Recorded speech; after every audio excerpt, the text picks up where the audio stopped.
Muito bem, bom dia a todos. Vamos iniciar nosso local, orar nesse momento, pode ficar sentado mesmo, vamos orar. Senhor nosso Deus, obrigado por essa manhã, por esse dia que nós temos passado na tua presença. Pedimos agora que o Senhor esteja conosco nessa aula, e o que for ensinado seja para a tua honra e glória, para o nosso crescimento espiritual. Oramos pelas demais classes, abençoe cada uma delas, possa ter aprendizado segundo a tua palavra. Oramos também pelo nosso país, que nesse dia, já nas urnas, que o Senhor tenha o controle sobre todas as coisas, que o Senhor esteja, Deus, acima de qualquer pessoa, qualquer interesse, no controle da nossa nação. E oramos para que haja paz em nosso país, e sossego, e que o Senhor possa nos dar uma vida tranquila, Deus, apesar de todas as questões espirituais, mas que Deus possa haver paz na questão política e em nosso país.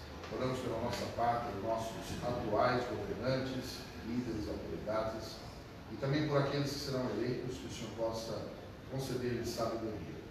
Oramos a Deus, entregamos as tuas mãos esse dia, a tua igreja, oramos em nome de nosso Senhor Jesus. Amém. Nessa manhã nós vamos retomar o assunto lá atrás de Apocalipse, e assim a gente pretende ir adiante com esse projeto. Eu acho que tem bastante sentido, cada dia mais, falarmos desse assunto em nosso tempo, né? O tema, aliás, a proposta iniciou com a discussão desse versículo, né? Que fala sobre o mistério das 7 estrelas. Deixa eu só pegar essa aqui. O mistério das 7 estrelas. E aí diz aí no final do capítulo 1, né? O mistério das 7 estrelas que viste na minha destra e dos 7 castiçais de ouro. As 7 estrelas são os anjos das 7 igrejas, e os 7 castiçais que viste são as 7 igrejas. Esse versículo, ele tem o final da apresentação de Apocalipse que Jesus se faz para João. Nós estamos falando sobre, nesse contexto, né, em que nós temos, sobre as 7 igrejas da Ásia, né, descritas nos capítulos 2 e 3, e o versículo que antecede esses capítulos é aquele onde fala sobre o mistério das 7 igrejas e os seus 7 líderes.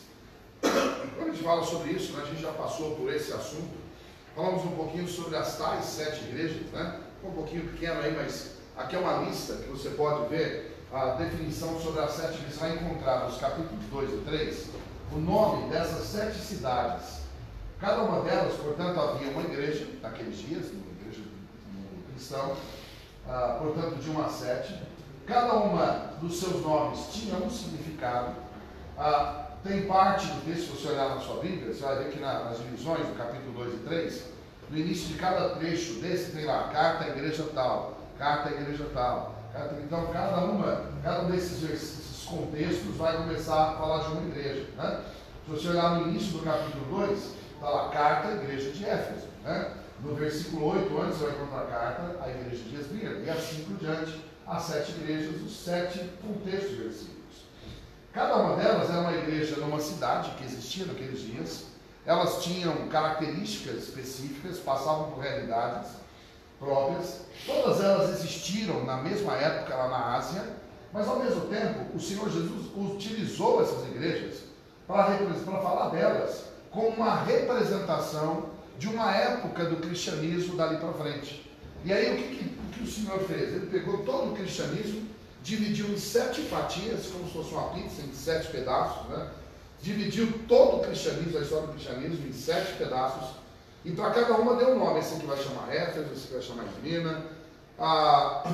E o tempo do cristianismo, qual é? O tempo total, qual é? Começou quando o cristianismo? Começou quando? O cristianismo começou com a pessoa eu acho que foi com Cristo, isso do cristianismo, né? Portanto, depois dele, né? E aí, o início da igreja do Senhor Jesus começa quando? Quem se lembra? Depois de Jesus ressuscitar, subiu aos céus, passaram uns 40 dias.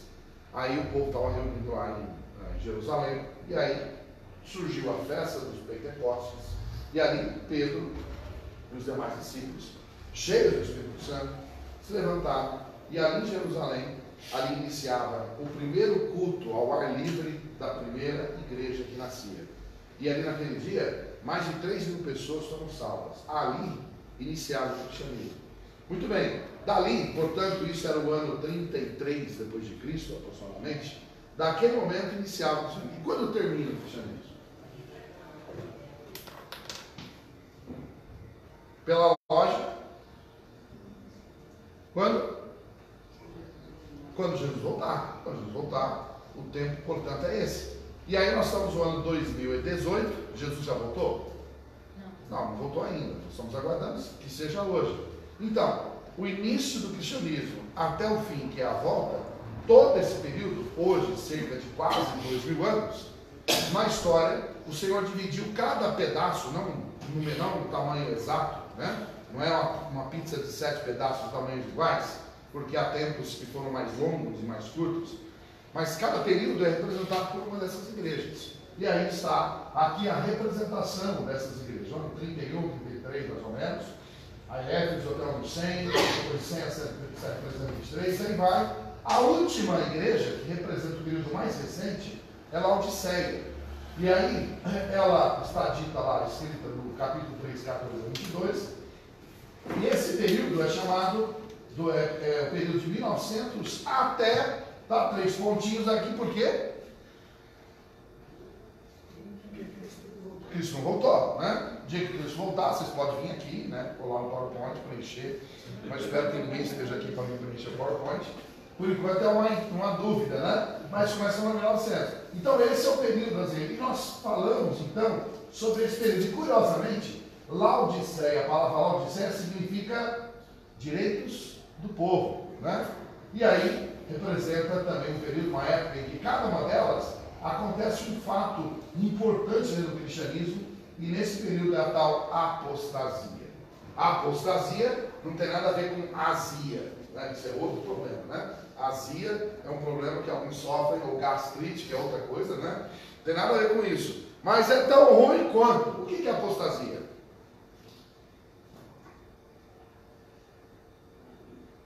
Rebelar-se contra Deus. Você acha que isso acontece em nossos dias? Rebelião contra Deus, né? Esse é o período que marca essa época em que se buscam os direitos do povo e as pessoas se rebelam contra Deus. Esse é o quadro a partir da análise dos céus, não é uma análise de João, é o Senhor analisando o cristianismo nessas muitas épocas. Muito bem, e aí a gente começou, semanas atrás, né, quando a gente começou a falar sobre esta última carta de Laodiceia, e aí, vamos reler o texto para a gente lembrar? E aí está o texto de Apocalipse 3, 14 a 22. Diz aí: e ao anjo da igreja de Laodiceia escreve, isso diz o Amém, a testemunha fiel e verdadeira, o princípio da criação de Deus. Conheço as tuas obras, que nem és frio nem quente. Quem deras foras frio ou quente, assim porque és morno e não és frio nem quente, vomitar-te-ei da minha boca.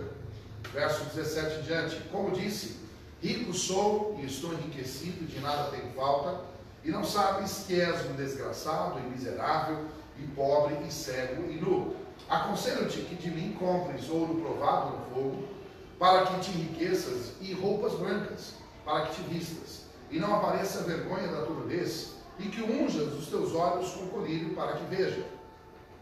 Eu repreendo e castigo a todos quantos amo. Sê, pois, zeloso e arrepende-te. Eis que estou à porta e bato.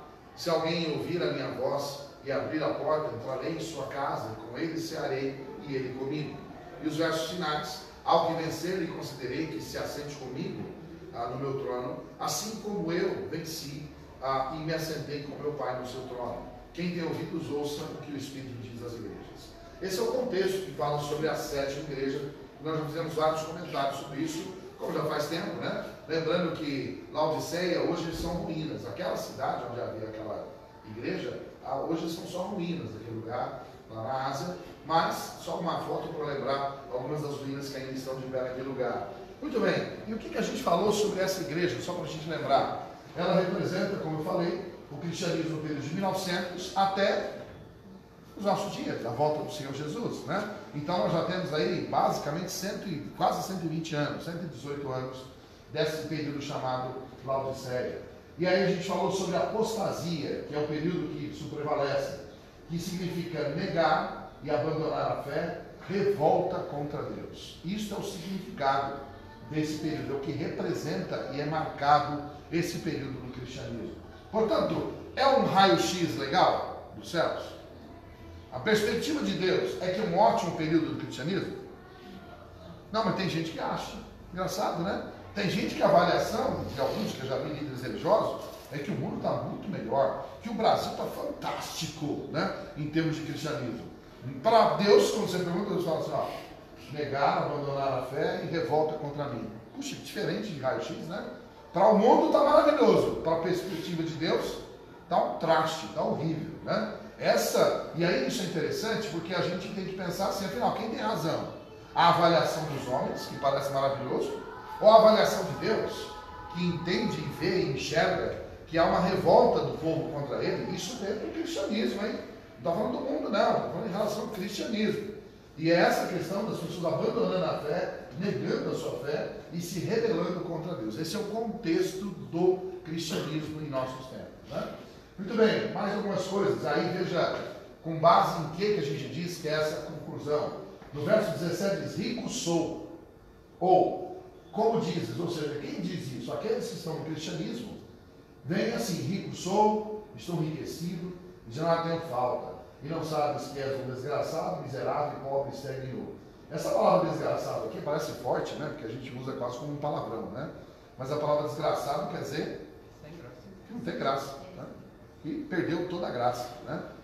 E é nesse sentido, tá? Não é para aquele palavrão que alguns querem usar. Oh, desgraçado, nossa, que palavrão, não, mas Deus está usando até para se referir ao povo, ao seu povo, né? Agora, aqui, rico sou, estou enriquecido, de nada tenho falta. Engraçado. Essa semana eu falava com um pastor que falando sobre um casal que estava nos Estados Unidos, brasileiro, americano, um casal brasileiro e americano, casado, né? Ela é brasileira e ele é americano. Eles estão visitando igrejas com missionários. E aí ela estava dizendo que a avaliação dela é que, estando nas muitas igrejas dos Estados Unidos, igrejas batistas, tá, no nosso meio, fomos em grandes igrejas cheias, grandes templos vazios, pequenas igrejas com pouca gente. Ela falou, mas uma só conversa eu ouvi em geral nas todas as igrejas que eu fui. E as pessoas estão querendo um trabalho, mais dois trabalhos, para juntar mais dinheiro, para comprar mais, e mais ausência da igreja e mais distância do Senhor. Ou seja, enquanto os Estados Unidos têm uma economia que cresce assustadoramente desse ano, né, como se vê nas matérias, né, o povo indo muito bem financeiramente lá, mas na perspectiva do relacionamento com Deus, engraçado, né? Tipo assim, já estou rico, tenho tudo, agora não preciso mais pedir nada para Deus agora, né? Vou viver minha vida, né? É igual o cara que pede para Deus dar um carro, e enquanto ele de ônibus ou a pé, está indo para a igreja, ganhou o carro, de Deus deu uma chance, pronto, não vou mais na igreja, agora eu tenho carro, agora não preciso mais na igreja, né? Já tenho o carro. O cara ora, porque eu estou doente, né? Sarei, agora tem um convênio bom, não preciso mais na igreja. E alguns então se afastam do Senhor quando as coisas vão bem, né? E é isso que está dizendo. Ou seja, apesar das dificuldades que a gente vive em nossa época, essa é uma realidade. As pessoas se acham ricas ou abastecidas, ou que as coisas se resolvem agora sem a aparente ajuda de Deus, e aí as pessoas falam, não preciso mais nada. E aí, só que o retrato de Deus é um desgraçado, miserável, pobre, cego e nu. Que na perspectiva espiritual, não é porque tem as coisas que está tudo bem. Porque tem as coisas que está tudo certo? Não, mas essa é a perspectiva do cristianismo hoje. As pessoas se afastam de Deus quando tudo vai bem. Engraçado, né? As pessoas falam assim, nossa, está meio ruim, acho que eu preciso ir para a igreja. Que coisa, né? Tipo assim, está meio ruim, eu vou para a igreja. Se está bom, não preciso. É quase que eu vou na farmácia ou no hospital. E não entendeu que a relação com Deus deve ser contínua, sempre. E não se as coisas não vão bem, né? Se as coisas não vão bem, o cristão verdadeiro vai para a igreja. E se as coisas estão bem? Vai para a igreja também. Seja mais fiel ao Senhor e mais grato. Mas o que acontece no cristianismo é que as circunstâncias quanto mais favoráveis, menos interesse há no Senhor e na sua obra. É incrível, né? Bom, esse é o quadro. E aí todos querem os seus direitos, é um contexto de todo mundo quer o seu próprio direito, né? Isso nós falávamos há meses atrás, né? As minorias, raças, orientação sexual, feminismo, grupos sociais, todo mundo quer o seu direito, né? Hoje em dia é uma briga pelos tais direitos, né? Mas sem as responsabilidades e sem qualquer tolerância. Esse é o mundo que nós vivemos hoje, né? E aí a gente vê as pessoas hoje por aí, né? Essa imagem aqui eu já mostrei uns 3 meses atrás, né? E ela nunca foi tão atual quanto parece, né? Queremos nossos direitos, né? E você vai ter gente de todo tipo nessa tal das bandeiras, não tem? Engraçado que ultimamente parece que uma grande bandeira, até no meio aí dos cristãos, é essa, mais ou menos essa imagem aqui, né? O que ela representa hoje?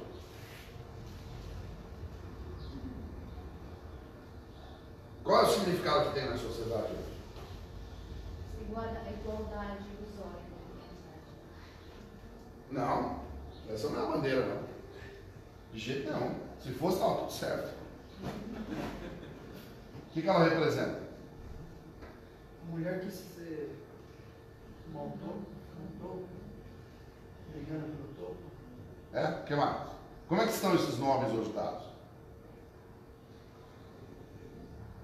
Feminismo e machismo. Não estão essas duas palavras em moda esses dias? Você vai ver os feministas, ou as feministas e os machistas, não é isso?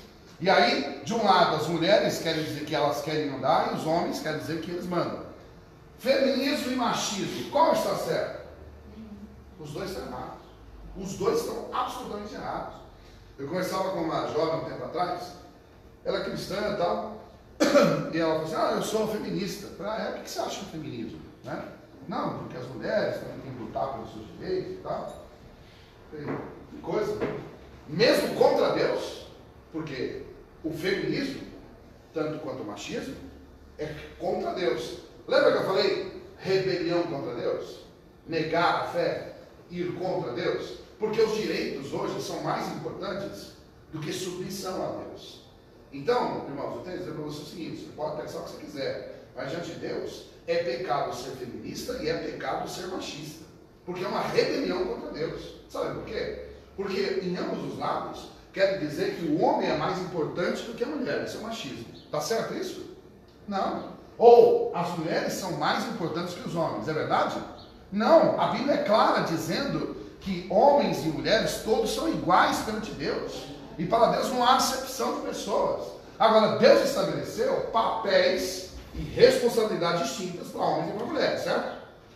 E esses papéis ou responsabilidades, esses são os princípios da palavra do Senhor. E são esses que devem governar o lar, o coração de um homem e de uma mulher. Um homem e uma mulher submissos a Deus jamais serão machistas ou feministas. E pior, que aí hoje existem outras variáveis nessas questões, né? Existe o abuso, né? Tal do empoderamento da mulher. Que expressão é essa? Poder a mulher para ser o quê? Maior que o homem? Agora, eu não estou aqui dizendo que mulheres devem ser depreciadas, valorizadas, não é isso, não é nada disso. Mas nenhum nem outro deve estar acima. Quando Deus criou Adão e criou a mulher Eva, o que ele disse? O que Deus disse quando criou a mulher para o homem?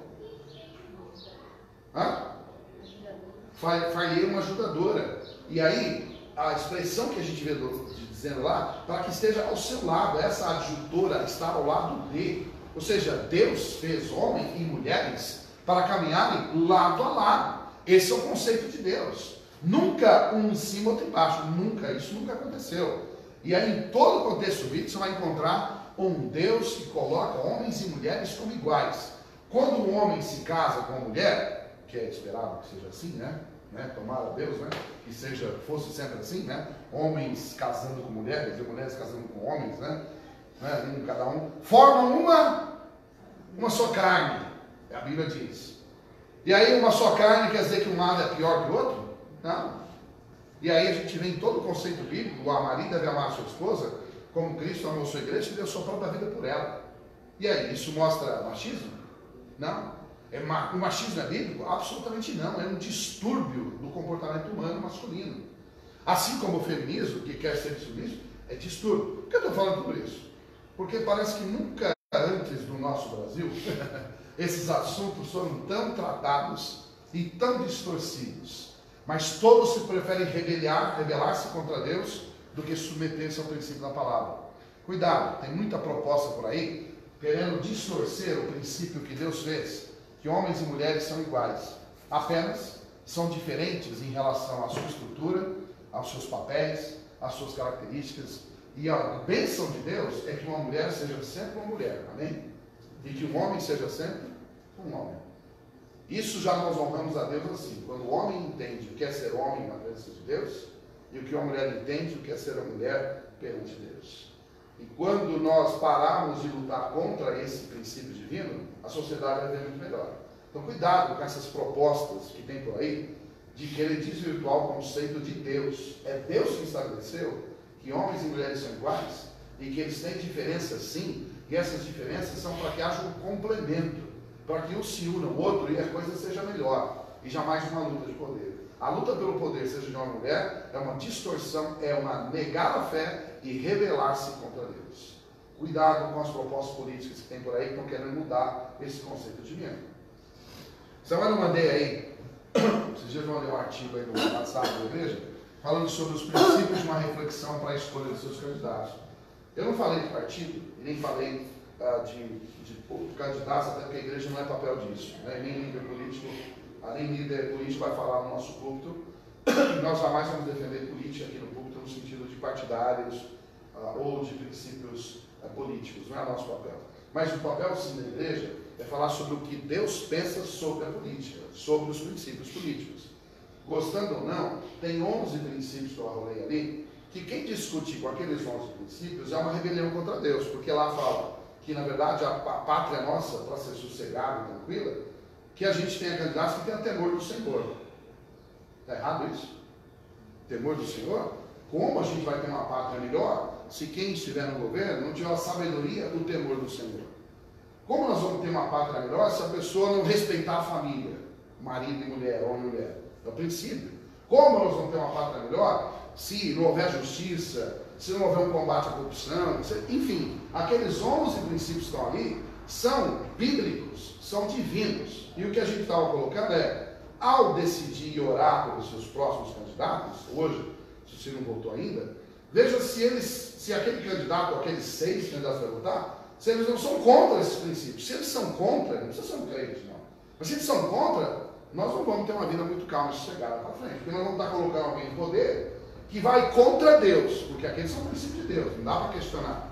E colocar alguém que é contra Deus e contra a sua palavra, já vai ser mais difícil ter uma vida melhor na nossa sociedade. Aí esse dia alguém falou assim, mas esse discurso é de extrema direita. Eu falei, puxa.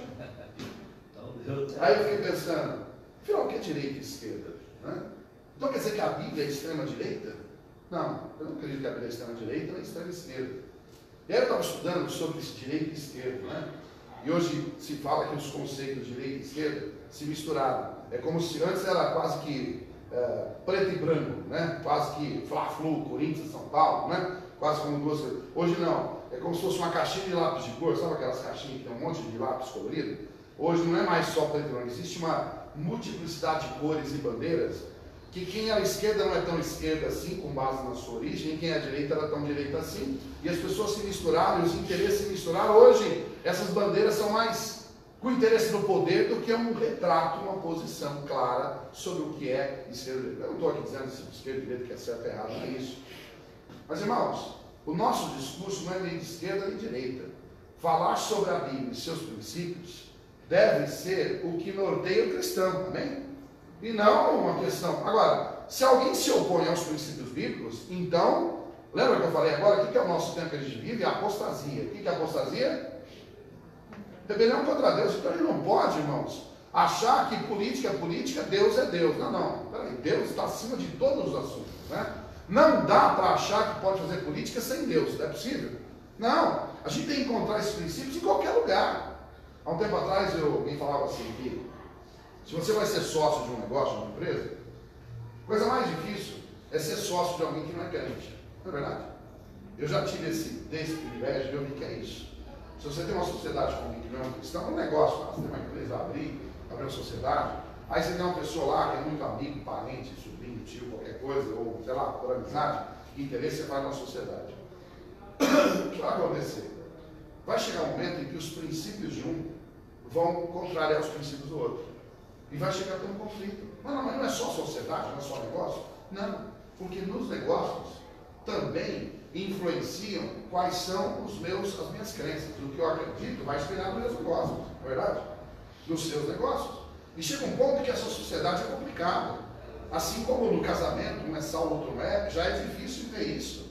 Porque os interesses são diferentes. Assim como numa empresa. E no Brasil, se a gente vai e investe em alguém que é contra Deus, ó, vamos ter um problema para viver nesse mundo. Né? É essa cautela que eu quero alertar os irmãos.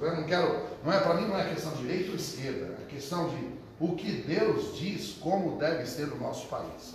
E aí oramos para que a escolha seja para que tenhamos uma vida calma e sossegada. Esse é o que diz a Bíblia. Né? Bom, vamos lá. Já disse que na Bíblia não tem democracia. Não existe democracia na Bíblia, sabia? Por quê? Laodiceia quer dizer o que mesmo? Que eu falei agora há pouco? Hã? Muito bem. Direito do povo é o equivalente à democracia. Democracia vem da origem da palavra democracia. Cracia é governo, demo povo, governo do povo. Isso quer dizer democracia. Agora, onde na Bíblia existe democracia? Lugar nenhum. Não existe democracia na Bíblia. Em nenhum lugar. Pode procurar. Em nenhum contexto, nem Israel nunca foi Deus. Aliás, Deus sempre foi teocrata. Theos, Deus. Cracia, governo. Sempre foi o governo de Deus. Não é isso? Sempre foi. E assim é a palavra. Do Senhor é a terra e a sua plenitude, o mundo e aqueles que nele habitam. Aqui Deus falando assim, ó, eu sou sócio do povo. Nós aí somos juntos, hein? Nós somos dono de tudo aí. É isso não? Nós somos sócios desse mundão, tudo é nosso. É assim que ele está dizendo? Ele está dizendo o que aqui? Tudo é meu, ele está dizendo, não é isso? E o que inclui isso? A terra, a plenitude, o mundo e todos que neles habitam. Sobrou alguma coisa? Não, no princípio de Deus, tudo é dele. E nós estamos submissos e devemos estar submissos a Deus. Esse é o princípio. Bom, quanto ao sistema de governo humano, eu não sou contra um governo que ouça o povo e considere o povo, não é isso. Não estou dizendo contra esse aspecto. Evidentemente que um líder ditatorial não é bom para ninguém. E ninguém quer isso, nem a Bíblia é a favor disso. Só estou dizendo que estamos numa fase em que as pessoas lutam pelos seus direitos, mas sequer submetem à liderança do próprio Deus. Né? Agora, quanto ao governo humano, evidentemente que um bom governante vai ouvir as necessidades do seu povo. E na verdade é isso que é preciso acontecer. Né? Bem, vamos lá. Vamos falar sobre a igreja de Laodiceia. O verso 17 que a gente deu agora é um desejo comum, lembra? Aquele rico sou, né? E não precisa de falta de nada. É um desejo de independência que as pessoas têm, de autonomia, de desrespeito a todo mundo que está assim, eu estou sozinho, não preciso de ninguém manda em mim. É mais ou menos esse sentimento que existe em nosso povo e nosso país. E falamos que a principal rebelião é contra Deus e a sua palavra. A gente tem falado sobre decorar versículos, memorizar versículos. Em nossa igreja a gente valoriza o ensino da palavra, porque é preciso resgatar essa autoridade da palavra de Deus sobre nossas vidas e famílias. Esse é um dos grandes problemas. Hoje, essa autoridade que deveria estar na palavra de Deus em nossas vidas, hoje a Bíblia, no entanto, é tratada assim, né? Jogada na boca do lixo, né? A Bíblia é tida assim. E curiosamente isso é tratado muitas vezes com cristãos, e pior, com aqueles que estão em eminência de ocupar cargos políticos, né? É engraçado como se diz sobre liberdade. Eu tenho visto aí a gente tem visto, todo mundo aqui tem sido bombardeado de notícias de todos os tipos, né? Principalmente redes sociais e tal. É engraçado como uma parcela da população resolveu metralhar quem acredita em Deus ultimamente. Né? Viram isso? Parece que virou uma moda. Né? Hoje o bonito é metralhar praticamente tudo que é cristianismo possível. Seja um cristão mesmo, seja um cristão mais ou menos, né? Aí começam a fazer um movimento tipo assim, aqueles que têm lá as suas idolatrias, começaram a quebrar ídolos no meio de praça pública, começaram a vestir crucifixos, cobrindo partes íntimas. Quer dizer, virou uma intolerância. Não estou dizendo que isso aí são certos, esses ídolos são corretos, não é isso. Mas o que eu quero dizer sobre a intolerância, né? E aí, alguns dizendo contra o cristianismo, que as igrejas fechadas, quer dizer, virou uma onda de rebelião, e a Bíblia está sendo pisoteada, a gente dizendo que a igreja tem que acabar. Eu não estou dizendo que tem isso num partido específico, não. É uma onda, eu quero dizer, que vai além desse momento político, que vai além dessas questões partidárias, que está há muitos anos, como a gente está falando, há uns 120 anos de oposição ao cristianismo, e agora, nesse momento, parece que isso sobe, né, aos céus e às nuvens, né, e toda forma de divulgação, parece uma pressão contra Deus e a sua palavra. Essa identidade do cristão de ser fiel à palavra tem sido extremamente criticada. Cuidado. Afinal de contas, quem vai governar o seu coração? Pode quem governar o país é uma coisa, mas é preciso que Deus continue governando nosso país, nosso coração, certo? E é Ele que nos dá paz. O mundo não traz paz, né? E essa paz é que Jesus disse em João 14, 27, deixe-vos a minha paz vos dou, não vou lá dou como o mundo a dá, não se turbe o vosso coração. Esse a gente tinha que ter decorado, quem decorou vai lembrar desse versículo. Ou seja, a paz que não dá tranquilidade nenhuma. A paz que tranquiliza o coração é a paz do Senhor Jesus. Mas com a Bíblia e o cristianismo é tratado assim, na boca do lixo, acha que vai ter paz aonde? Nunca, não vai ter, né? Bem, além da questão da autoridade da palavra de Deus, os respeitos às autoridades civis, né, e espirituais, a gente já comentou sobre isso, né? Hoje, nossa pátria, lamentavelmente, tem sido pisoteada, né? Vivemos um país agredido de todas as formas, todos os conceitos, né? Vivemos um país quase de anarquismo, quase que um mundo sem liderança, desrespeito absoluto em todos os lugares, né? A gente já viu essas chargezinhas aí, né? Um molequinho, um pirralho, não sei quantos anos, com uma arma na mão. E aí, professora, tu me deu 0? Aí a professora intimidada. Não, só esqueci o número 1 na frente do 0, né? Botou um 10, né? Parece um exagero, né? Parece exagero? É exagero você pensar? Não. Lamentavelmente. Curiosamente, teve uma época que isso aqui não existia no Brasil, né? Hoje, as autoridades são desrespeitadas desde a sala de aula, os pais, tudo, um desrespeito absoluto. Vemos uma pátria que perdeu o controle, né? E aí a gente já viu essa charge também, né? Em 69, os pais iam com a professora perguntando para o filho que notas são essas, o filho intimidado com a autoridade dos pais da professora. Aí, né, 2009, mais recente, aqui o meninão, né, todo, né, amparado, a mãe e o pai brigando com a professora e o seu trema, que notas inverteu-se, né? O desrespeito à sociedade e às autoridades constituídas é isso. Isso está em quais contextos? Quais contextos? Todos os contextos a gente vai, desrespeito absoluto, né? Vivemos um mundo desrespeitado. Hebreus 13, 17 também no conceito da igreja. E quando você vai olhar a Bíblia, essa maneira de viver, nada tem a ver com Deus e a Bíblia, né? Aqui, ó, 13, 17, fala sobre os respeitos aos pastores. Eu passei um vídeo aí, né, um tempo atrás, uma brincadeira, que um pastor de ovelhas animais, né, de repente uma das ovelhinhas se revoltou e avançou contra o pastor das ovelhas, né, derrubou ele e tal, e as outras foram para cima. Aquele animalzinho representa muito o que acontece em muitas igrejas, né, os respeitos à liderança também espiritual, né. E assim, vários textos mostrando sobre qual é a identidade do cristão baseada na Bíblia. Romanos 3, 1 e 2, toda alma esteja sujeita às autoridades superiores. Está certo isso? Toda alma esteja sujeita às autoridades superiores. Isso é incorreto? Isso é o que Deus determina. O Brasil perdeu esse princípio. Não só o Brasil, né? Uma onda no mundo, né? Desrespeito às autoridades. Diz assim, ó, porque não há autoridade que não venha de Deus. E as autoridades que há foram ordenadas por Deus. Se a gente parasse só nesse versículo, o que quer dizer? Está aí, faz 2000 anos que está escrito. Não escreveu para esse ano político, não. O que quer dizer isso aí? Primeiro versículo.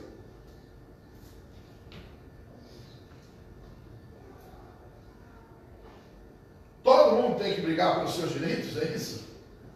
Não, claro que devem ser respeitados os direitos. Mas esse primeiro versículo mostra que deve haver respeito àqueles que são autoridades sobre nós. Hoje as autoridades são respeitadas, professores, pais, né? Seja eles o guarda civil da rua, o juiz, o promotor, o prefeito, o vereador, o governador, o presidente, todo mundo respeitadíssimo. Não, pelo contrário, desrespeito absoluto, né? Vivemos um caos sobre isso. Aí fala, por isso Quem resiste à autoridade, resiste à ordenação de Deus. O que quer dizer aqui? Desrespeitou a autoridade constituída, é desrespeito a quem? A Deus. E os que resistem trarão sobre si mesmos a condenação, tanto de Deus quanto dos homens. E aí, nós vemos tantos textos sobre isso, né? 1 Timóteo 2, 23 diz assim: admoesto, depois, antes de tudo, que se façam súplicas, orações, intercessões e ações de graças por todos os homens, pelos reis, quer dizer, orar, né? Interceder, pelos reis, e por todos que estão em eminência, lá em cima, no poder, em todas as autoridades, para que tenhamos uma vida quieta e sossegada, em toda piedade e honestidade. Se nós queremos uma pátria melhor, o nosso princípio aqui é orar por aqueles que estão com autoridade, para a gente ter uma vida quieta e sossegada, e em piedade, a palavra piedade é liberdade de servir a Deus. A palavra piedade aqui não é pobre. A palavra piedade no conceito bíblico é fidelidade a Deus, é a oportunidade de servir ao Senhor, é essa liberdade, esse é o conceito de piedade do conceito bíblico. E lá, em toda piedade e honestidade. Alguém vai falar, não, esse versículo é bonito, né? Mas na hora que vai escolher os seus candidatos, despreza esse conceito, porque aqui é um princípio, não é verdade? Como desprezar esse princípio?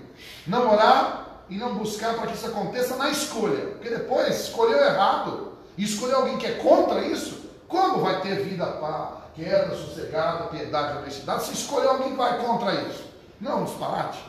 Então, como isso não pode, não deveria ser considerado? Se a gente vai orar por isso, como também não escolher alguém que lute por isso? Esse é o conceito.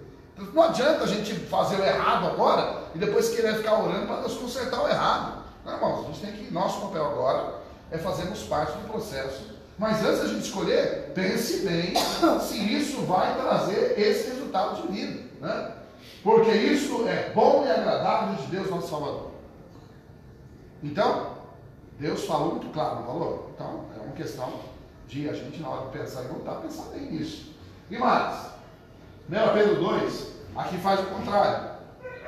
Sujeitai-vos, pois, a toda ordenação, a autoridade humana, por amor do Senhor, quer ao rei como superior, quer aos governadores, como por ele enviados, por ele Deus enviados, para o castigo dos malfeitores e para o louvor dos que fazem o bem. Então, as autoridades que há, então, a gente tem que sujeitar, e como enviados por Deus, e para que eles tenham o poder de fazer o quê? Poder de fazer o quê? Castigar os malfeitores. De castigar os malfeitores. Não é isso? Deus determina isso. Então, Deus não é contra a justiça. É contra a justiça humana? Não, pelo contrário. E ele fala, castiga os malfeitores, que tem que acontecer, e louvor dos que fazem o bem. Então, vamos fazer o bem que a gente vai ter. Agora, porque assim é a vontade de Deus, que fazendo o bem, tapeis a boca e a ignorância de homens insensatos. E nosso papel como cristão nesse mundo é fazer o quê? Fazer o bem, não o mal, né? E aí, como livres, e não tendo a liberdade por cobertura da malícia, mas como servos de Deus. Honrai a todos, amai a fraternidade, temei a Deus, honrai ao rei. Puxa, então, honrar as autoridades é princípio bíblico, mas antes de honrar a autoridade, nós tememos a Deus. E Deus permitiu que as autoridades estivessem ali constituídas para que lidasse com paz a nossa vida, mas também castigasse os malfeitores, né? Continua. E aí diz, vós, servos, sujeitai-vos com todo temor aos senhores. E aqui fala sobre os empregados, os empregadores, no caso, os patrões. Não somente aos bons e humanos, mas também aos maus. Puxa, então está dizendo o que esse versículo? Traduzindo esse versículo 18, está dizendo o que mesmo? Patrão bom é bom, né? E o patrão ruim? E qual deles eles devem ser sujeitos? Qual deles? Ambos. Os dois. Ah, mas aí vem a bandeira, direito de todos, né? Mas sabe por que a gente quer levantar a bandeira do direito de todos? Porque a gente acha que a gente vai ganhar na luta e não com a intervenção de Deus. A gente acredita mais na intervenção do militar ou da passeata ou da manifestação do que na intervenção de Deus em nossa sociedade. Engraçado, né? A gente acredita mais nos homens que podem mudar a história do que Deus. Então, um povo de Deus, ele vai orar para que Deus mude o coração do rei, vai mudar o coração do patrão.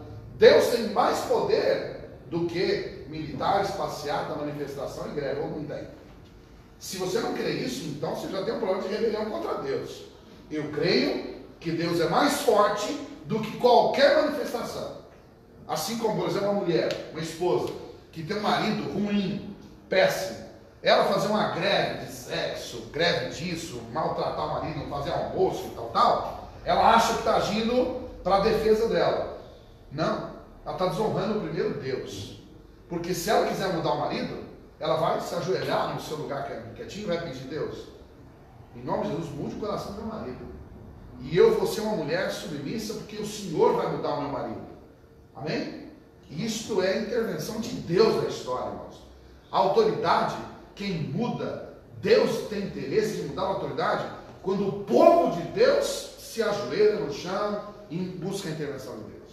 Quando a gente quer fazer a nossa própria força, nós desrespeitamos Deus, desrespeitamos a autoridade e, portanto, não é essa a função da igreja. Aliás, eu dizia como passou esses dias, que todo esse colapso no mundo e no Brasil existe hoje, sabe por quê? Porque a igreja está se colocando de uma forma ausente, negligente, omissa. O país está assim porque nós cristãos paramos de orar, paramos de pedir para Deus intervir. Nós não estamos orando como igreja, como cristãos, por esse país, como deveria. Nós não estamos orando como deveria por os nossos líderes em todas as áreas. É por isso que o Brasil está assim, porque quando o povo de Deus se junta para orar, Deus muda a nação. Amém? Deus muda uma nação por amor ao seu povo. Isso está acontecendo, essa vergonha no nosso país, porque o povo de Deus não se associa para orar pela nova mudança em nossa parte. Esse é o nosso problema hoje. E eu tenho certeza que se a gente fizer isso, Deus vai mudar a nossa história, muito mais do que os homens. E aí diz: porque é coisa agradável que alguém, por causa da consciência para com Deus, sofra agravos, padecendo injustamente. Esse versículo 19, talvez um dos versículos mais difíceis de aceitar. Ele está dizendo que se a gente está fazendo certo e orando, e vem injustiça, e a gente está pedindo a intervenção de Deus, e a injustiça vem, o que devemos fazer?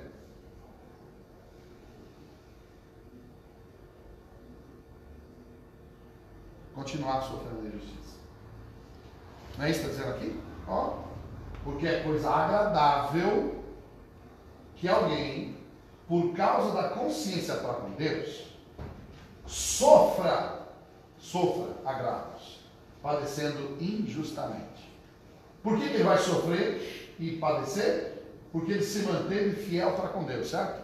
E por se manter fiel para com Deus, ainda assim ele sofreu, mas isso é agradável perante o Senhor. Ele diz: por quê? Que glória será essa se, pecando, sois esbofeteados e sofreis? Ou seja, você está sofrendo porque você pecou e fez a coisa errada? Você está sofrendo porque merece, né? Mas, se fazendo bem, sois afligidos e sofreis, isso é agradável para quem? Para quem? Para Deus. Nós temos que aprender, inclusive, que Deus pode permitir sofrimento. Nós não temos que achar que Deus vai ser sempre. Eu conversava esses dias atrás com uma pessoa que é pentecostal, acima de tudo. Ele dizia assim: não, que agora, imagina que Deus vai permitir que as coisas fiquem ruins no país e tal. Não, Deus vai dar vitória, que já está declarado, que nós somos filhos do rei e que Deus vai mudar tudo. Puxa, e onde você leu que Deus é empregado nosso?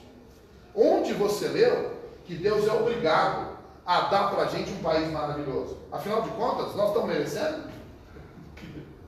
Se você é um filho, você acha que seu pai, poxa, que filho legal, nossa, esse filho é tão jovem, vou fazer tudo por ele.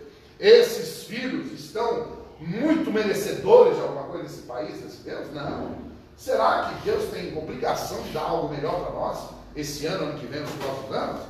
Partindo do princípio de Deus, o cristianismo é visto como o pior da história. Você acha que Deus tem a obrigação de fazer uma coisa por você ou por mim? Não. Pode ser que ele vai fazer a gente sofrer mais um tempo, né? Eu espero que não estou dizendo que eu quero, tá? Não é o que eu desejo, né? Mas infelizmente essa é a questão que pode acontecer. 1 Pedro ainda continua: porque para isso sois chamados, pois também Cristo padeceu por nós, deixando-nos o exemplo. Quem mais nos deu exemplo nisso? É o próprio Jesus, para que sigais as suas pisadas. o qual não cometeu pecado, nem na sua boca se achou engano, o qual, quando o injuriava, não injuriava, e quando padecia, não ameaçava, mas entregava-se àquele que julga justamente. O exemplo de Cristo, portanto, qual foi? Qual foi o exemplo de Cristo?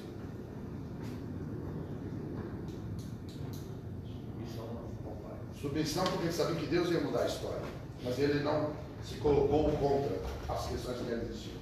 Portanto, mesmo a injustiça no nosso povo, nós temos que entender, primeiro nós temos que orar, né? Escolher os nossos líderes, mas ainda que aconteça uma fase pior, nós temos que colocar nas mãos de Deus. Olha, tem espaço aqui para se rebelar contra Deus, na perspectiva de Deus? Não, agora vamos me rebelar contra Deus, que não dá certo. Não, o cristianismo não funciona, Deus não vai fazer nada, então vamos me revoltar contra Deus. É mais ou menos isso que as pessoas têm feito, e o cristianismo tem sido feito, um abandono daqueles que se diziam cristãos, acreditando que eles podem mudar o mundo, mas sem Deus, ou contra Deus.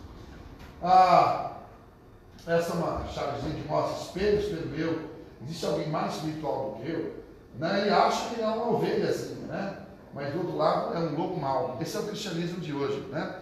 O cristianismo é um falso cristianismo, é uma falsa visão do que é servir o Senhor. Muitos se dizem cristãos, mas essa é a imagem que acham que é. Mas na verdade é um grande lobo mau. Ou seja, age contra Deus, se rebela contra Deus, se rebela contra a palavra de Deus e acha que está tudo certo com Deus. Como? Não tem como, né? Bom, portanto, o Laodiceia representa uma crise de autoridade à palavra de Deus, autoridade civis, e também falando sobre autoridade no lar. Isso a gente gastou semanas aqui falando sobre autoridade no lar, e as famílias estão quebrando, né? Rompendo com esse conceito de que ninguém respeita ninguém. Aqui não vou entrar nesse assunto, porque a gente já falou bastante sobre isso. Bom, aí o texto aqui, alguém lê, por favor, para mim, aí, versos 15 e 16. Alguém lê, por favor. Conheço as tuas obras, que nem é frio nem quente. Quem deras fará frio ou quente. Assim porque és morno e não és frio nem quente. Vomitar-te-ei da minha boca. Então, dentro do contexto da igreja de Laodiceia, Jesus está revelando essa história. Não quero lhe enganar, cristãos dessa época de 1900 para cá. Eu conheço as suas obras, eu sei o que você está fazendo. E aí o texto diz assim: não é frio nem quente. Isso é bom? Aí, quem dera você fosse frio ou quente. Porque és morno e não és frio nem quente, vomitar-te na minha boca. Qual é, portanto, a análise de Deus sobre o cristianismo de hoje? Desses versículos.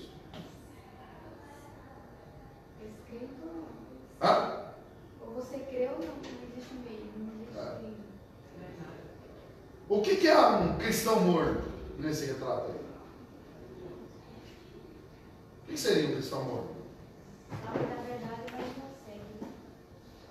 É um hipócrita, não é verdade? Vai, está lá, né? Sou de Jesus e tudo mais, mas vive uma vida contra o Senhor. É pior isso. O que ele faz dá uma de camaleão. Está na igreja, está lá, família, tá lá. Chega lá fora, é um péssimo cristão. Vem para a igreja, uma família maravilhosa. Chega em casa, uma esculhambação. Marido, mulher brigando, filho também, esculhambando. Na igreja, bela viola, né? Por dentro, né? Pão bolorê. Lembra aquela expressão antiga, né? Poxa, pode ser de novo. Que isso? Maldade, né? Tem que congelar esse botãozinho aí, né? Mas enfim, frio ou quente? E aí, sabe o que significa? Indiferença. Na perspectiva de Cristo, igreja indiferente a Cristo, mais apego ao mundo e às suas tradições do que à palavra. Isto é o ser morno.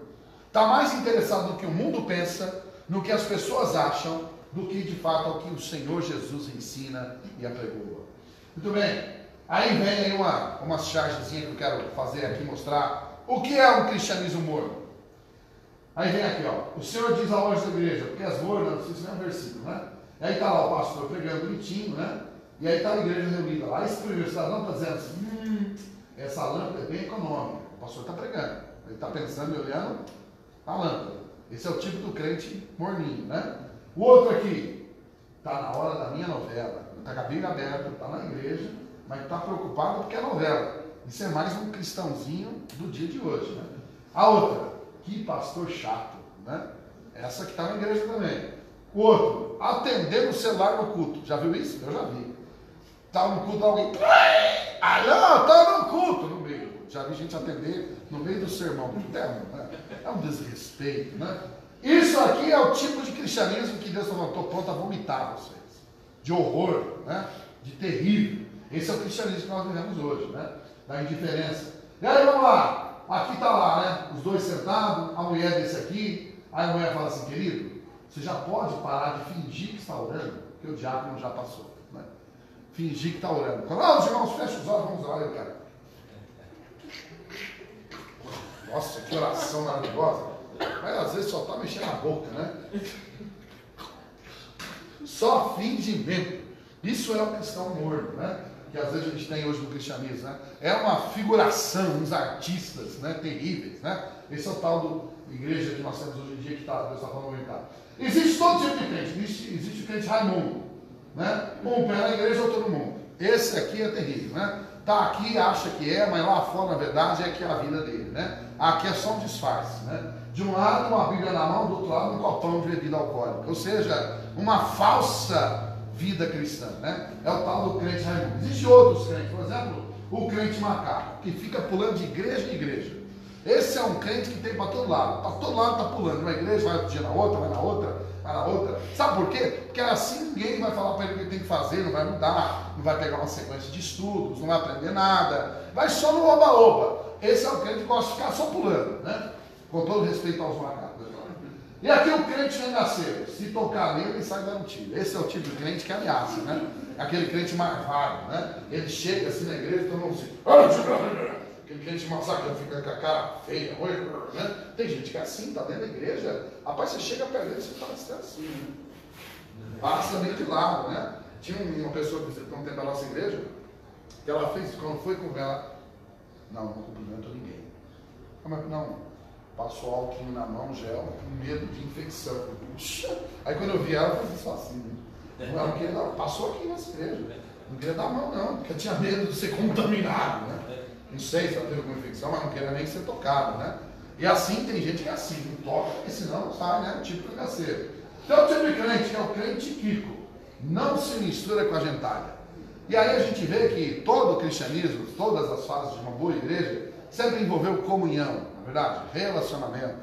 Um ajudando o outro, um se interessando pelo outro. Mas tem alguns que só vêm aqui buscar a ração própria e vai embora, ou seja, não querem fazer disso um projeto de comunhão, de comunicação entre nós, né? É o crente que não se mistura com a gentalha. Outro tipo de crente é o crente não, se acha o rei da igreja, né? E tem gente assim, né? Que quer, se não for do meu jeito, nada a ver, ó. E tem que ser assim, hein? Tem gente assim? Rapaz, você vai numa assembleia, uma decisão, todo mundo está negociando aqui. Não, se não for assim, eu vou embora. Puxa, né? É aquela autoridade que quer ser autoridade, não importa que cargo que ela ocupe, às vezes nenhum, mas gosta de mandar, né? Outro crente que tem é o crente girafa. Corpo dentro da igreja, é cabeça lá fora.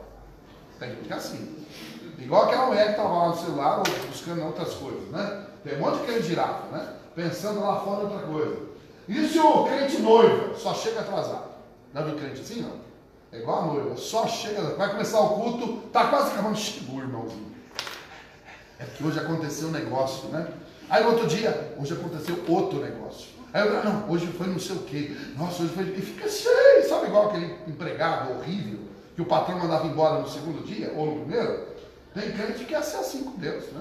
Nunca chega antes do culto começar, não está interessado na igreja. Está aqui para receber a porção fast food e cai fora, né? Irmãos, esse tipo de crente noiva tem alguma coisa errada. É um crente mornozinho, né? Existe o crente açúcar. Se sair com chuva, derrete. Vai para todo lugar com chuva. Vai até um estádio assistir futebol, se for o caso, debaixo da chuva, põe aquelas capas que eles vendem a R$5 na boca lá, fica lá, frio, chuva, no timão vai, ou timico, sei lá, qualquer que seja. Para o trabalho, se for de bicicleta, correndo, a pé, de ônibus, sem combustível, vai, ainda chega na hora, para não perder o emprego. E tá frio, põe uma blusa. Para tudo, para a igreja, deixa eu ver, né? Tá difícil, né? Para o mundo, faz tudo. Para a igreja, uma água, que uma pinga de gota já acabou. É frio, e as pessoas já estão fugindo da luz de Deus por questões tão pequenas, né? E o tal do crente Raimundo, né, mais uma vez, pela igreja do mundo. Será que Deus está querendo vomitar essa igreja? Por quê?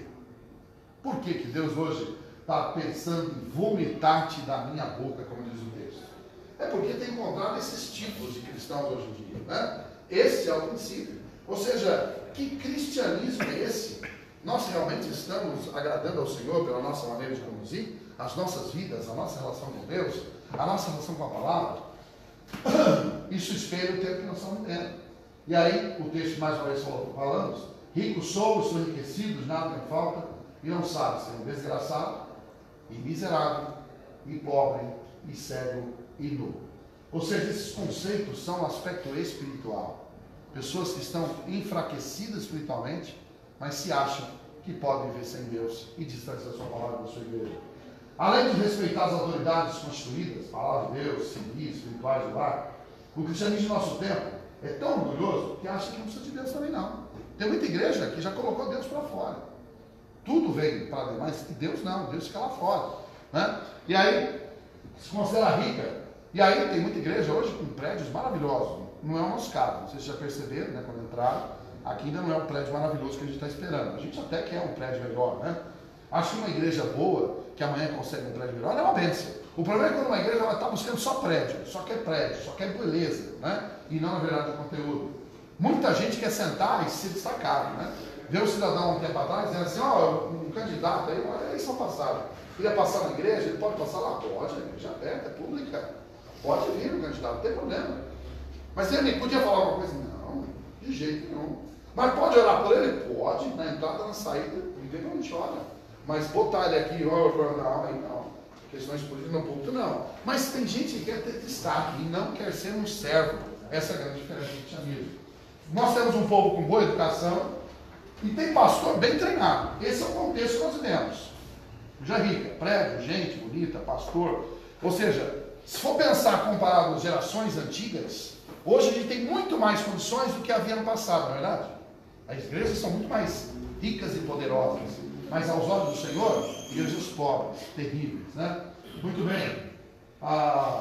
E aí vem o conceito de Paulo, Timóteo, para a gente terminar, dizendo assim, para Paulo falar a Timóteo: pregue a palavra, insista, ou instes a tempo e fora de tempo, corrija-as, repreendas, exortes com toda a luminosidade da doutrina, que virá tempo, e é aqui vem a questão, em que não suportarão essa doutrina.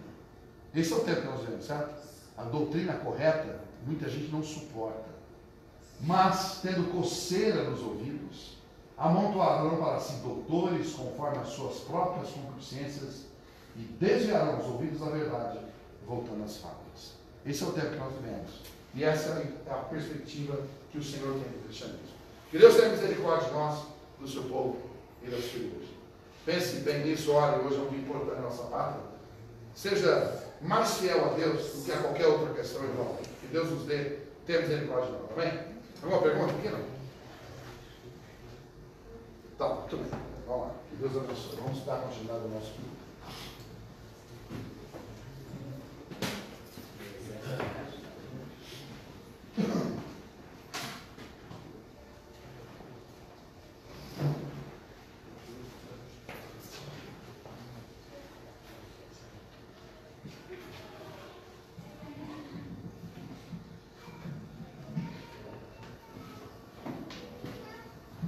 Bom dia a todos. Bom dia.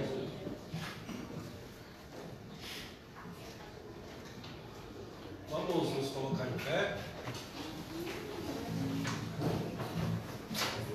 Quem lembra do versículo da semana? Roberto? E eles disseram: crê no Senhor Jesus Cristo e serás salvo, tu e tua casa.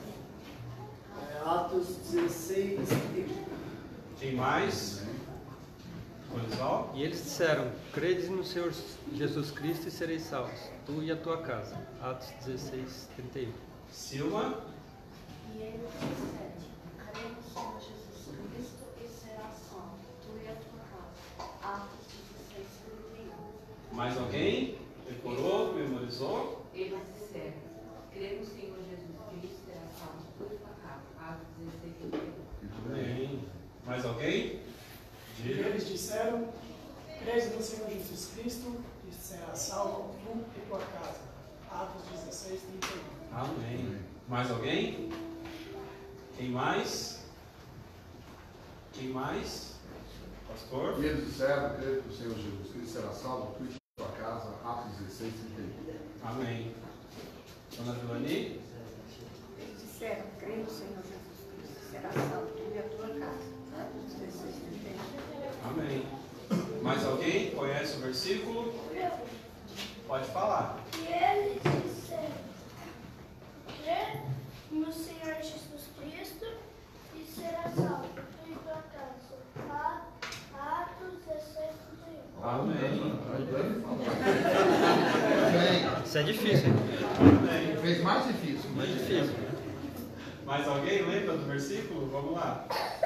Eles, Atos 16, 31. E eles disseram: crê no Senhor Jesus e será salvo, tu e tua casa.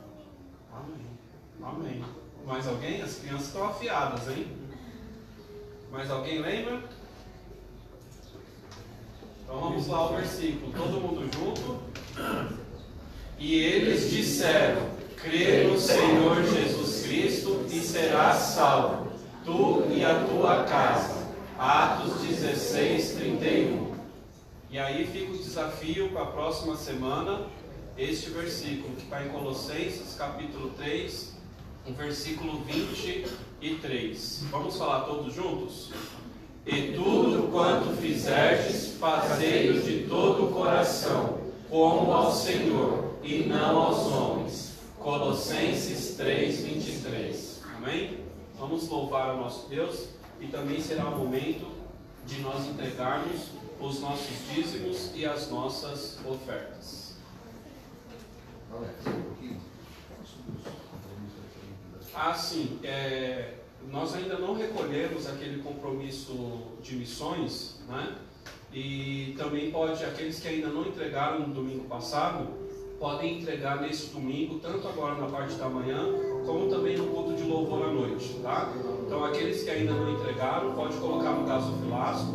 O papel está ali, ó, com o pastor, o formulário está ali com o pastor Tomé em mãos, tá? Então podem pegar, levar para casa, quem ainda quer levar, e trazer também no culto da noite. Amen.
estamos no mês, né, das crianças, como tema A Semente da Verdade.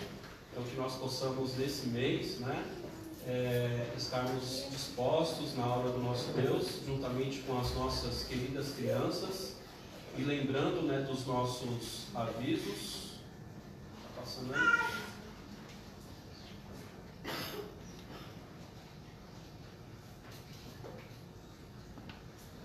Primeiramente, as nossas programações regulares. Estamos aqui todos os domingos, das 9h30 às 19 horas, e também às quartas-feiras com os pastores, né? Das 20 às 21h30. Lembrando que hoje à noite nós temos a Ceia do Senhor, né, em ocasião do culto de louvor ao nosso Deus.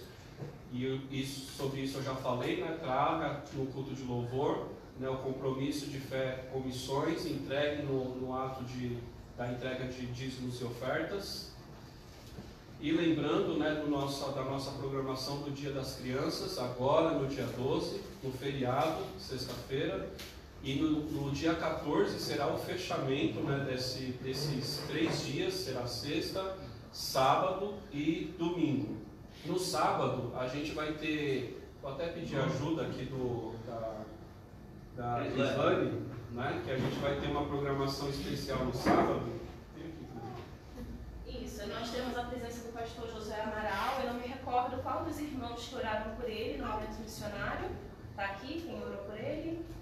Eu acho que não, a Adriana ela tem esse controle, mas ele vem apresentar para a gente como está o ministério dele, né, que é lá no Amazonas. Então seria bem interessante, mesmo com o evento que nós teremos no dia 12, eu sei que muitos irmãos estão envolvidos, né, mas que nós possamos também prestigiá-lo, né? No sábado, que é no dia 13, estando aqui, ele virá também com o ventríloco, né? Que é o Horácio. Então, as famílias puderem trazer as crianças, será bem legal mesmo. Será algo mais informal, né? Mas eu tenho uns papeizinhos, está ali, Senado, você pode levantar um papelzinho? Está aqui, ó, perto dessa coluna de madeira, na cadeira.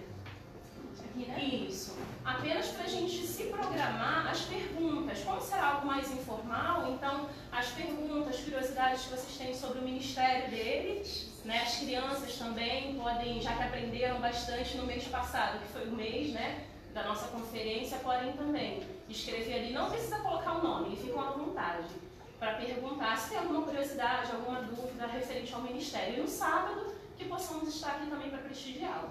Tá bom? Junto com o Horácio, né, que é o ventríloco.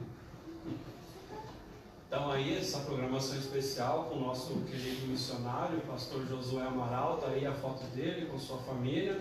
Ele estará aqui com a gente no dia 13, também com o ventríloco, né? E é bom trazer as nossas crianças também para participar, e já venha também com algumas perguntas, né? Como a Crislane falou, sobre o seu projeto. Ele vai vir aqui numa conversa com a gente, né? Informal, mas a gente já está preparando uma programação para esse dia, no dia 13, que ele estará aqui com a gente. Então, assim, só completando. E no final também desse encontro, né, com o missionário, nós tivemos um lanchinho, como, né, de praxe, né, a gente para ter a comunhão com ele. Ok, então é uma oportunidade, mais uma oportunidade a gente conhecer mais um missionário, né, ao qual a gente sustenta, ajuda, né, no projeto dele. Então venha conhecer o seu projeto, porque ele vai estar aqui com a gente, e é uma oportunidade, vai estar saindo lá de Manaus, né, para estar aqui com a gente, então que a gente possa estar aqui prestigiando mais esse evento aqui na nossa igreja, amém? A gente tem agora um aviso também da programação especial, esse é no dia 13, no sábado, mas no domingo, no dia 14, a gente também tem uma participação especial de um pastor, e ele mesmo está nos convidando, eu vou colocar o vídeo dele, ele nos convidando para estar aqui, tá? Domingo de manhã e à noite. Isso, domingo de manhã e domingo à noite. Vou passar o vídeo dele nos convidando para a gente estar aqui participando desse evento. Bom dia, meu nome é o pastor Sherry e esse é meu colega DJ. Bom dia! Para que nós estamos fazendo isso? Nós estamos aqui para anunciar onde nós vamos estar dia 14. Dia 14? Aquela domingo? Sim, aquela domingo. Então, onde nós estamos planejando de estar? Nós vamos estar com a congregação lá no São Bernardo do Campo. Ó, tem noite lá, não tem? Ó, sim, você acha? uma congregação particular. Nós vamos estar com as pessoas da Igreja Batista Independente. Ah, é? Essa igreja de pastor também? Sim, essa pastor, a igreja de pastor também. Eu gosto da pastor também. Ele é colega melhor, que ele conhece. Que bom. Quando nós vamos estar lá? Não, nós vamos estar lá o dia inteiro. Dia inteiro? Ele vai te aguentar o dia inteiro. Ah, DJ, você vai ter parte? Eu vou ter parte? Sim, você vai estar ensinando as crianças do culto de manhã. Culto de manhã? Que hora começa? Começa às 9h30 e você vai estar fazendo uma pequena história bíblica para as crianças. E você escolher? Sim, eu já sei o que vou ensinar. Mas você precisa chegar para descobrir o que é. Ok. Mas também nós vamos estar lá a culto de norte às 19 horas. O que nós vamos fazer? Eu vou pregar. Pregar? Você? Claro, eu vou pregar. Mas nós vamos ter um dia de comunhão e um bom tempo no Senhor e a palavra de Deus. Então, espero que todos vão estar presentes para o dia 14 de outubro, Igreja Batista Independente, São Bernardo do Campo, 9h30 da manhã e 19 horas da noite. E eu vou estar lá também. Tá aí, né, o convite, né, estendido a todos aí. Então vamos nos fazer presente, trazer as crianças, né, ao mês das crianças. Então vamos trazer as nossas crianças para estar aqui e prestigiar mais esse pastor, né, mais uma oportunidade de ter mais um pastor aqui na nossa igreja com esse evento no dia 14. Então no dia 14, o pastor estará aqui o dia inteiro conosco, amém? Lembrando dos nossos aniversariantes, né, da semana, nós temos o William. O William está aí? Não, né? O Cauã. Quem é? Cadê o Cauã? Mas eu gosto de novembro. É em novembro? Ixi, errado e errado feio, hein? Então, riscando o Cauã aí, deixando para novembro, né?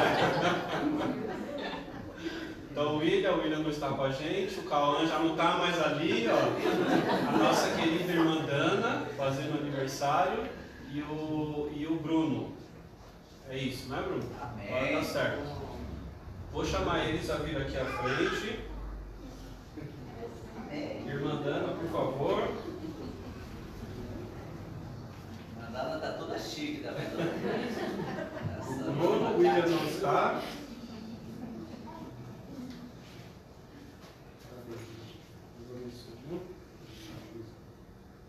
Parabéns, Obrigada. Muito obrigada.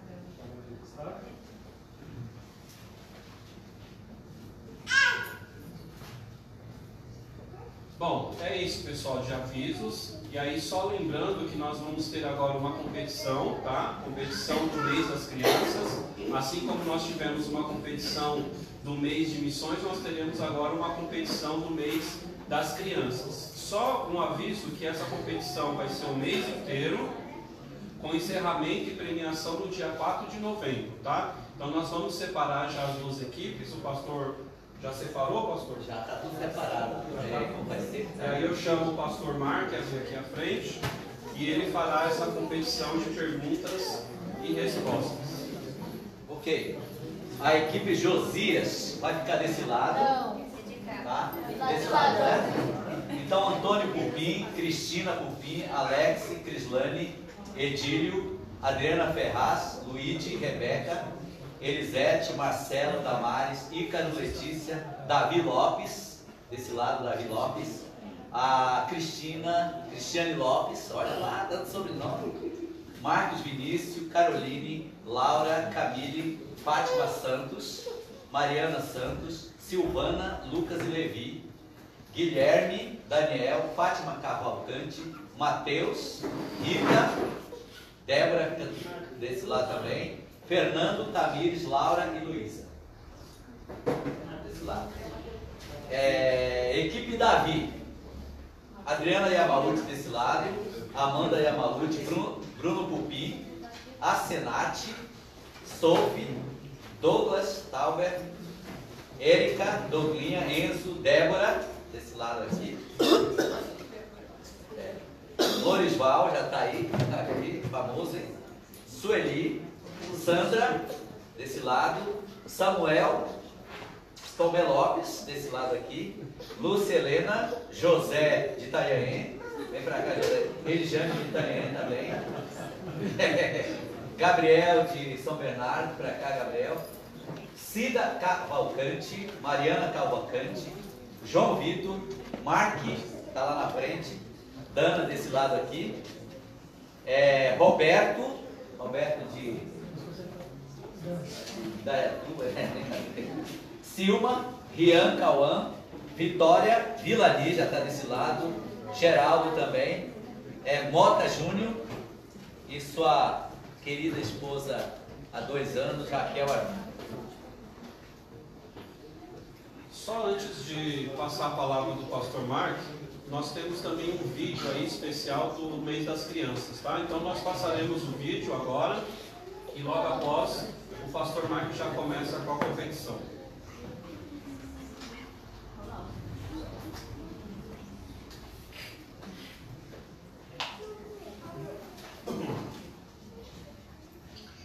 Temos a honra de apresentar o trabalho do Ministério Infantil da Igreja Batista Independente. Até quando envelhecer, não se desvela dele. Provérbios 22:6. É um privilégio estar aqui participando do Ministério Infantil. Agradeço a Deus e a cada irmão que faz parte deste ministério. Meu desejo é ver cada criança crescendo na graça e no conhecimento do nosso Senhor e Salvador Jesus Cristo. Eu gosto de ir para a igreja dar aula. Eu gosto porque para o professor da EBD não existe algo mais prazeroso do que ver uma criança se converter. Bom dia, igreja. Sou o pastor Mark e irmã Dana. E nós somos missionários aqui no Brasil já há 28 anos. Mas é nosso privilégio para estar com vocês nessa jornada do Ministério Infantil. Que bênção que nós conseguimos ajudar no início, começar aquela obra. Bom dia, pessoal. E também nós temos muito orgulho dos professores, né? Porque eles fizeram uma obra muito, muito linda. Então, nós temos muito orgulho deles.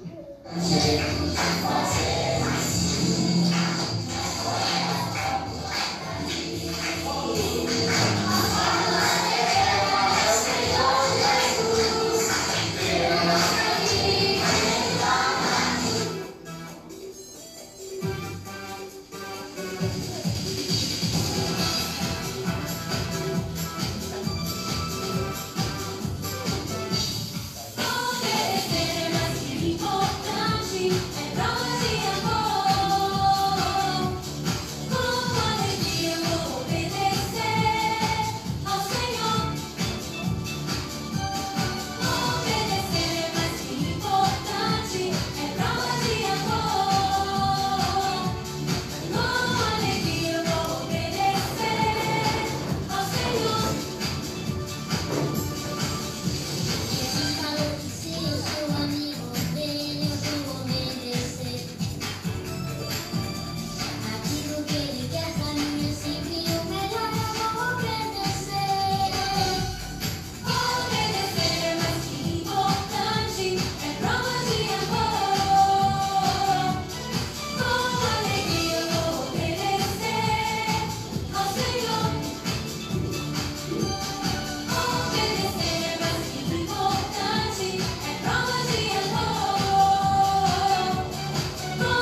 Amém.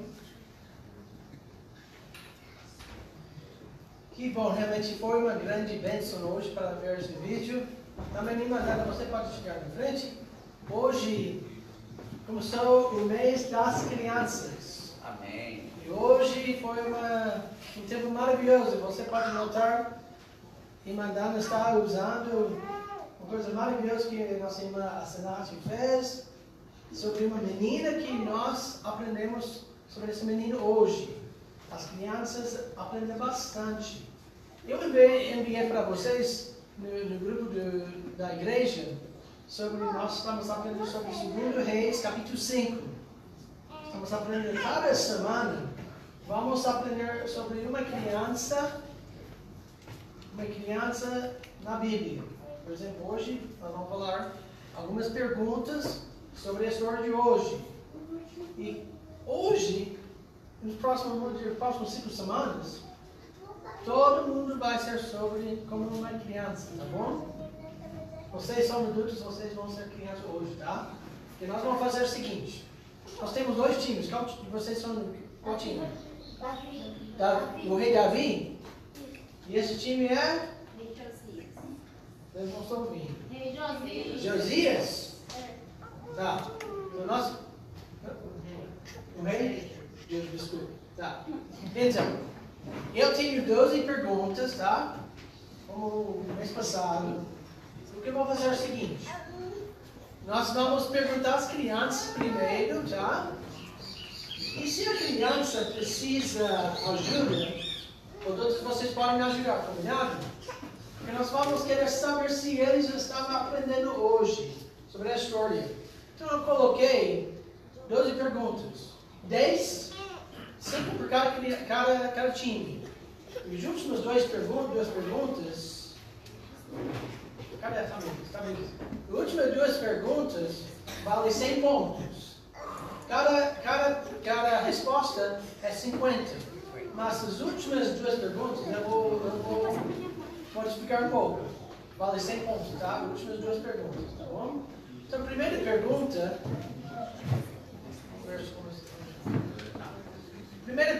é para o time de... Davi. É sobre algumas primeiras perguntas, tá bom? Primeira pergunta. Você precisa levantar a minha irmã, minha esposa, linda, que tem essa menina aqui. Ela vai ver quem levantou. Tem que levantar sua mão. Tanto adulto, tanto criança, tá bom? Vamos ler. Alguém pode ler essa pergunta para mim? Gustavo, pode ler. Capitão do exército, rei da... Ele era o rei da... Piano.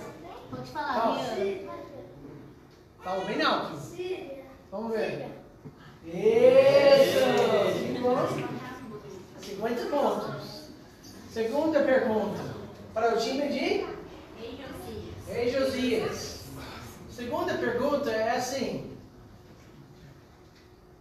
Como se chama a menina que ajudou a mulher de... Como se chama? Pode levantar a mão. Ela não tem nome? Mas você tem nome? Você é... Como chama você? Maria, certo? Mariana, né? Mariana, ela não tem nome? Porque a Bíblia não fala exatamente. Ela não tem nome.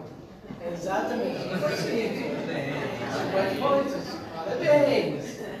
Terceiro, para o time de... Davi. Isso. No versículo 2 Reis 4:5 diz assim. 5:4. Diz que a menina era da terra de... Levante sua mão, se você sabe. Se é... Oi, pode falar. Israel? Tem certeza? Israel! Oh! Vocês nem precisam ajudar os adultos, né? Eles vão ensinar vocês hoje, tá bom? Pais, eles vão ensinar vocês. O próximo, para o time de? Rei Josias. Isso.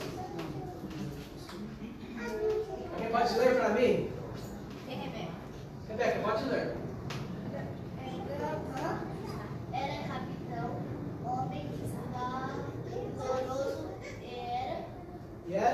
aconteceu com ele? Ele tinha uma doença. Eu vou dar uma dica para você. Eu tenho isso. Tem que levantar a mão. Pode levantar os pais também. Nós sabemos. Leproso, tem certeza?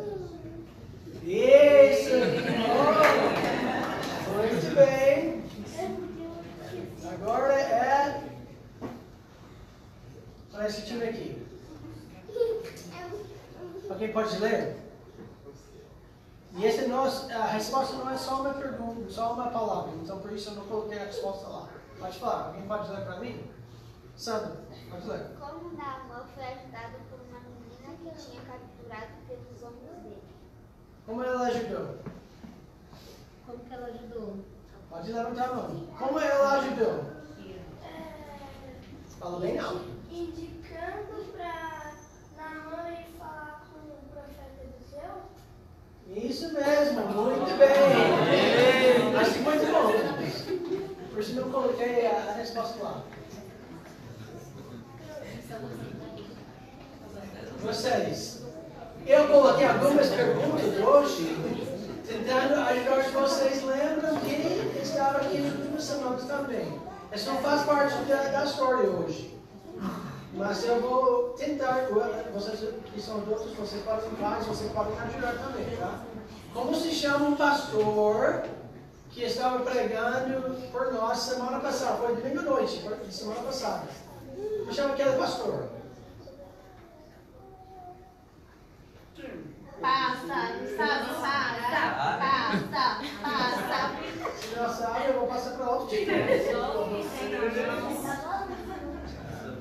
Rápido. Pastor Silval? Vamos para ajudar, mas não foi ele. Domingo à noite, domingo passado. Domingo passado, não foi 2 semanas atrás, domingo passado. Quem pregou domingo à noite, domingo passado? Encerrou. É passado. Olha. Pais, vocês podem me certificar também. José Cerqueira? José Cerqueira? Pastor?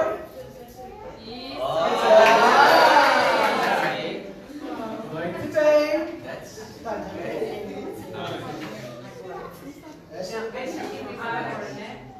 bem. Olha aqui. É aqui porque passou. Tá certo. Pode ler, não podia descer mais. Quando Naamã chegou na casa de Eliseu, entrou na casa. Entrou ou não? É uma resposta sim ou não? Júlio? Não, ele não entrou? Não. Ele ficou onde lá? Oh, Júlio?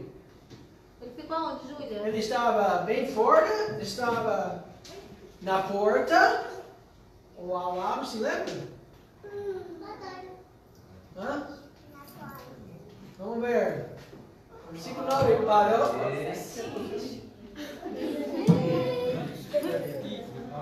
Incidente de percurso.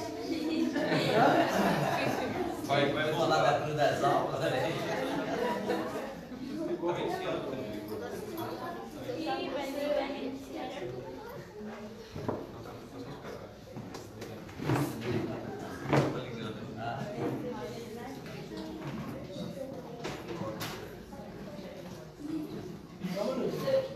Só um minutinho. Vamos lá, Edjane, responde aí. Zé. Responde certo, na porta. Versículo 9, diz na porta.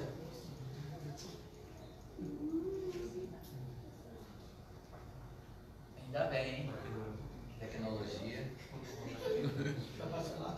Por enquanto tá ligado o computador, eu vou ligar aqui. Pode direto.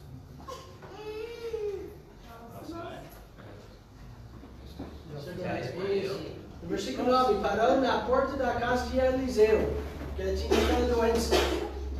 E próximo é? Eu vou passando aqui. Qual? Eles, vocês. Eliseu disse, vai e lava-te quantas vezes? Nós sabemos.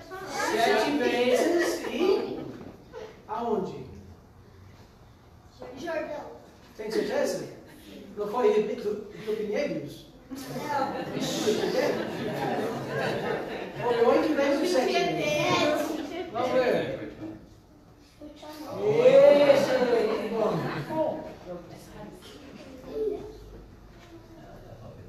Tá, essa pergunta, presta atenção. Essa pergunta é para os dois times, porque essa pergunta é para as criancinhas. Da Laura, e mais? Quem mais está na sua classe? A Sofia está lá? A Luísa. Essa é para as criancinhas, tá? Uma pergunta bem fácil. O Rio Jordão era limpo ou sujo? Está sujo? Tem certeza? Não foi limpo porque podia beber água? Vamos ver. Vai, Samuel. Foi sujo.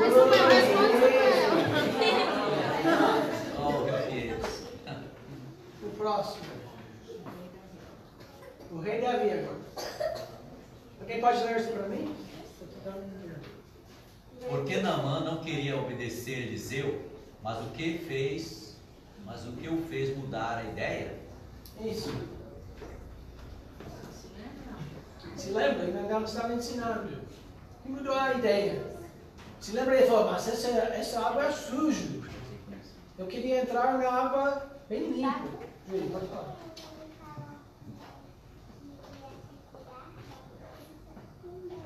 Ele falou o quê? Está certo, Fernando? Fala de novo.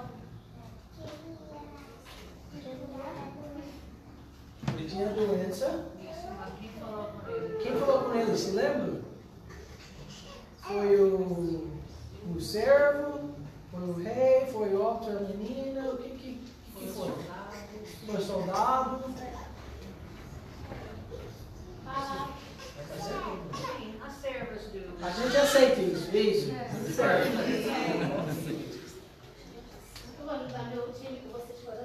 Ah, agora. Para esse time aqui. Certo? Como se chama o pastor que pregou durante a nossa conferência missionária? Quem se lembra? Não foi o pastor José Siqueira, mas o outro pastor. Rebeca. Pastor Sival. Muito bem.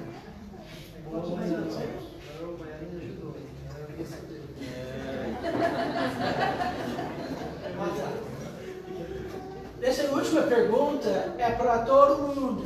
Então dela você tem que prestar atenção, tá? Qualquer time. Essa pergunta agora vale 100 pontos. 100 pontos. Vamos ganhar. Mas presta atenção. As mãos no colo. Isso. Pode ser adulto, pode ser criança. Mas essa pergunta, eu não quero só uma palavra. Você tem que explicar, tá bom? É sobre aquela história. Vamos ver. O que você deve realmente querer fazer a fim de imitar aquela menina? Fazer pregar a obra missionária de Deus para as pessoas? Eu aceito. Na verdade, ela estava ajudando, não foi? Ela ajudou quem? Aquela menina chama, a gente não sabe o nome dela. Mas ela ajudou como? Ela ajudou indicando o pastor. O profeta, né? Para curar a doença de Naamã. Isso, muito bem. Então, agora vamos ver os pontos. Tem? Não, não tem mais. Você disse que vai ter 2 perguntas. Verdade, sim, mas eu foi o pastor Silval. O pastor Silval? Não, esse Silval valeu 100 pontos. 100 pontos também. Os últimos 2, porque na verdade ela tinha 12. Eu tenho uma pergunta que pode servir para qualquer time. Tá, fala. Então você tem mais uma chance. Isso é para qualquer time, tá? Fique de olho. Olha. Então, se lembra o rei de Síria? Ele mandou uma carta para o rei de Israel. Então, quando o rei de Israel, quando ele leu a carta, o que ele fez? Ele rasgou as roupas. 100 pontos, tá? Muito bem. E semana que vem, eu vou dar uma dica para vocês. Semana que vem, Pastor Jay, nosso amigo, vai estar aqui. Semana que vem, eu já conversei com ele, só para vocês podem estudar um pouco sobre isso. Ele e aquela mulher que chama de Jota, eles vão ensinar sobre a vida de um menino chamado Davi. A vida de Davi. Então vocês têm que estudar bem sobre isso, sobre aquele menino, quando ele era menino.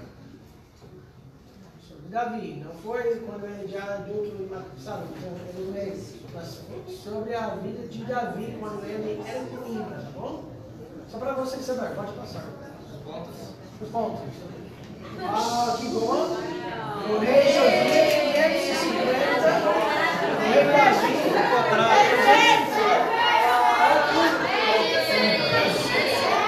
tá bom.